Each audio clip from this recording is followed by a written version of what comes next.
Assalamualaikum warahmatullahi wabarakatuh.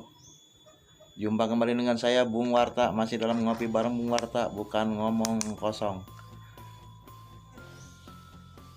Untuk kali ini Bung Warta mau ngomongin soal paranormal atau perdukunan.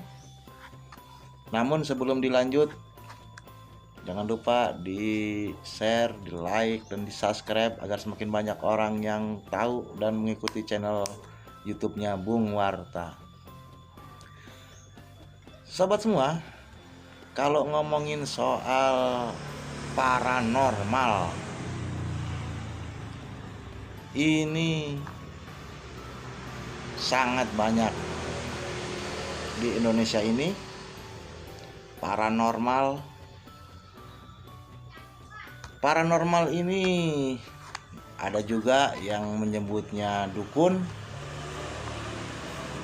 atau ada juga di beberapa daerah yang menyebutnya sebagai pawang, ada juga yang menyebutnya sebagai orang pintar.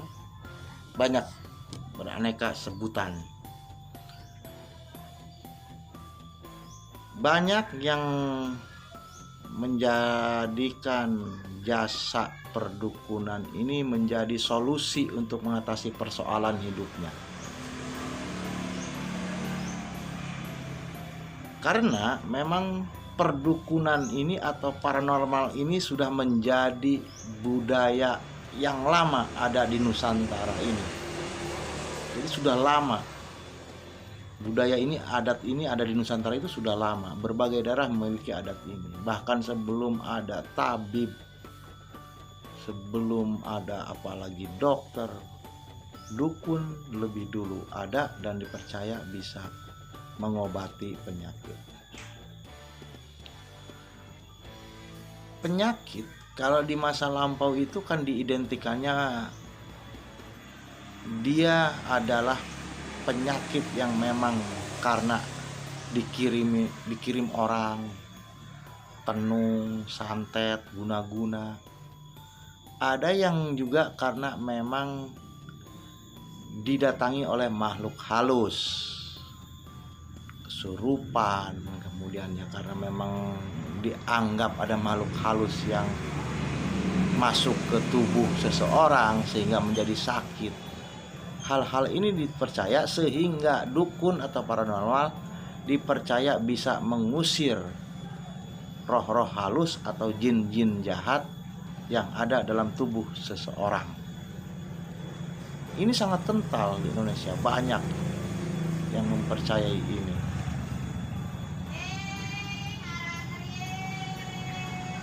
Saat ini perdukunan itu, jasa perdukunan semakin berkembang, juga turut berinovasi, berkembang mengikuti ya perkembangan zaman.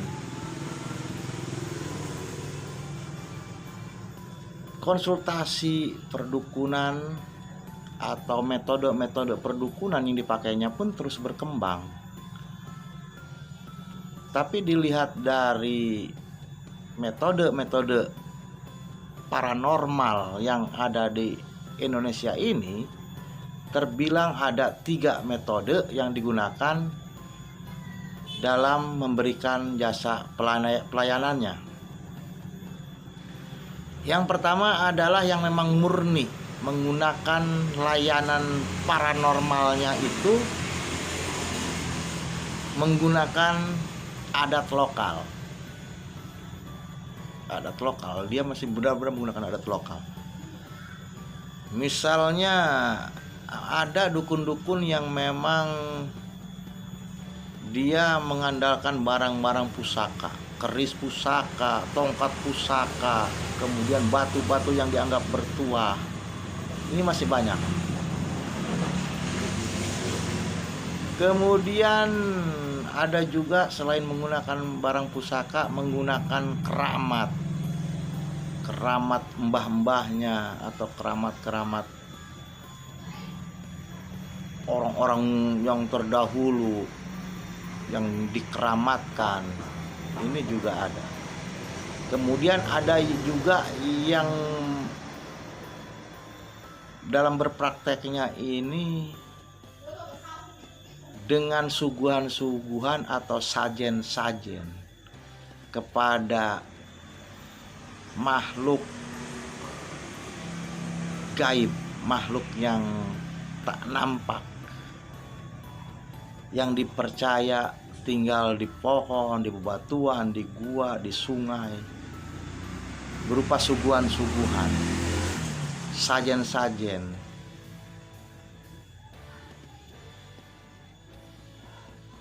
Ini masih ada perdukunan-perdukunan yang masih menggunakan metode ini. Kemudian ada juga paranormal yang menggunakan metode dengan dicampurkan dengan nuansa-nuansa islaminya. Ada yang dicampur dengan nuansa-nuansa islami ini, misalnya orang dipasangi susuk gitu. Ada dipasangi susuk tapi dengan bacaan-bacaan yang menggunakan ayat-ayat. Jadi sebelum disusuk orangnya disuruh istighfar, disuruh baca surat Al-Ikhlas, Al-Falaq, An-Nas. Jadi ada nuansa islaminya juga gitu, ada bacaan-bacaan islaminya juga. Padahal prakteknya itu pasang susuk gitu, atau prakteknya mandi kembang nantinya. Ini ada yang seperti ini. Kemudian ada juga yang paranormal tapi dia bukan paranormal. Ini biasanya ustadz gitu atau orang yang memang mengerti ilmu agama, menggunakan metodenya memang metode ruqyah. Jadi ini ruqyah yang digunakan metodenya. Jadi mengusir jin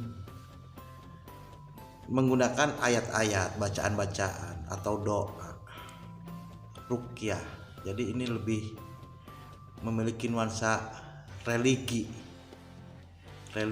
Jadi mengusir menggunakan ayat-ayat ketika ada jin yang dirasa nempel, yang membuat orang itu malas nantinya, itu diruqyah.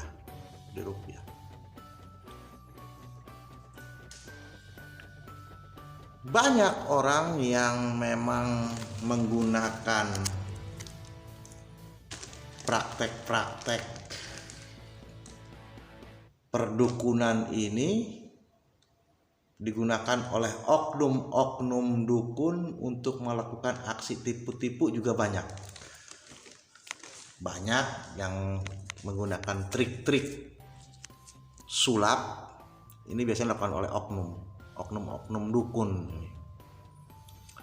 Ketika ngobatin orang kemudian pakai medianya telurnya diusap-usap ke tubuh kita, dimasukkan di piring, dipecahkan telurnya, di dalam telurnya nanti ada jarum, ada rambut. Itu kan trik-trik sulap.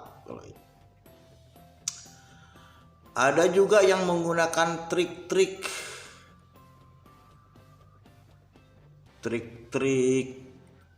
dari keris, tapi ketika dipukul-pukulkan ke tubuh pasien nanti keluar darah gitu. Padahal nggak luka tuh pasiennya. Nah, ini darah kotor katanya. Padahal darahnya itu ya disimpan di kerisnya. Ada disuntikan dulu ke bagian dalam kerisnya. Ketika dipukul-pukulkan ke tubuh pasiennya nanti dibuka itu lubang untuk keluar darah yang sudah disimpan dalam kerisnya. Trik-trik ini. Semakin pintar orang menggunakan trik, kalau oknum-oknum dukun ini menggunakan trik-trik sulapnya dia semakin pintar, maka semakin meyakinkan kepada pasiennya. Semakin meyakinkan. Tidak hanya penyakit-penyakit yang berupa penyakit-penyakit medis. Penyakit medis itu kan misalkan liver, sebenarnya orangnya menderita liver, tapi akan diponis bahwa ini kena santet, perutnya bengkak, padahal liver. Jadi banyak yang kaitan medis nanti akan didiagnosis oleh sang dukun ini sebagai penyakit-penyakit kiriman. Ada juga paranormal yang memiliki kemampuan memang dia bisa berkomunikasi dengan makhluk sakral. Ada ini memang. Ini dalam dunia paranormal disebutnya perewangan. Perewangan itu perbantuan dari makhluk gaib, perewangan. Ciri-cirinya kalau yang menggunakan praktek ini, paranormal ini, dia akan seperti orang bicara gitu. Seperti ada yang berbisik ke dia, ngasih tahu. Perewangan. Ini sebenarnya tidak hanya di kalangan paranormal kalau yang perewangan ini. Ada juga yang nantinya jadi indigo gitu. Indigo bisa melihat gitu. Ada hal-hal yang aneh gitu, atau bisa diramalkan, bisa meramal gitu, indigo ini. Ini karena memang ada kakek buyutnya dulu yang berteman. Kakek buyutnya dulu pernah berteman ini dengan makhluk-makhluk jin. Karena makhluk jin itu kan usianya panjang, sehingga dia ketemu lagi dengan anak cucunya. Ada kangen dia dengan kakek buyut kita, sehingga bertemanlah dengan anak cucunya. Inilah yang nanti ada kemampuan, memberikan kemampuan. Dia berupa membisikkan. Jadi ketika ada pasien yang menanyakan tentang suatu hal, nanti ada bisikan dari jin tadi. Maka disebutnya perewangan, perbantuan.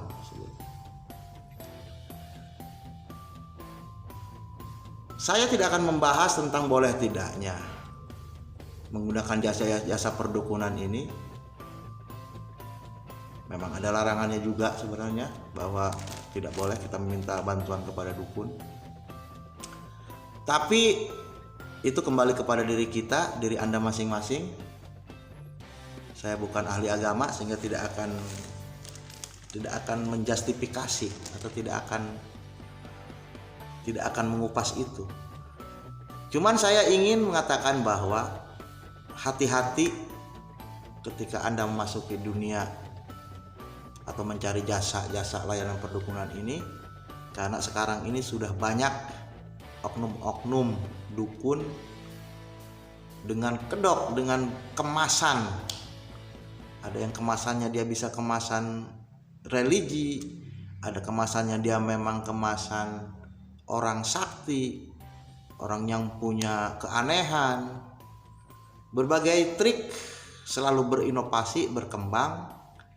Mungkin di antara mereka memang ada yang tulus, ada yang baik, tapi pasti ada oknum-oknum yang melakukan tipu-tipu atau mencoba mencari keuntungan dari masalah yang disandang oleh pasien-pasiennya yang datang. Oke, kembali kepada Anda semua. Semoga menjadi wawasan.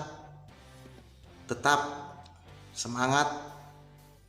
Kalau Bung Warta tanpa dukun-dukunan, tanpa paranormal, tetap berusaha, berdoa, dan hasilnya diserahkan kepada Allah Subhanahu wa Ta'ala. Setiap penyakit pasti ada obatnya, setiap masalah pasti ada solusinya. Karena yakinlah Allah memberikan masalah pasti sesuai dengan kapasitas dan kemampuan kita sebagai orang yang diberi masalahnya. Saya Bung Warta. Assalamualaikum warahmatullahi wabarakatuh.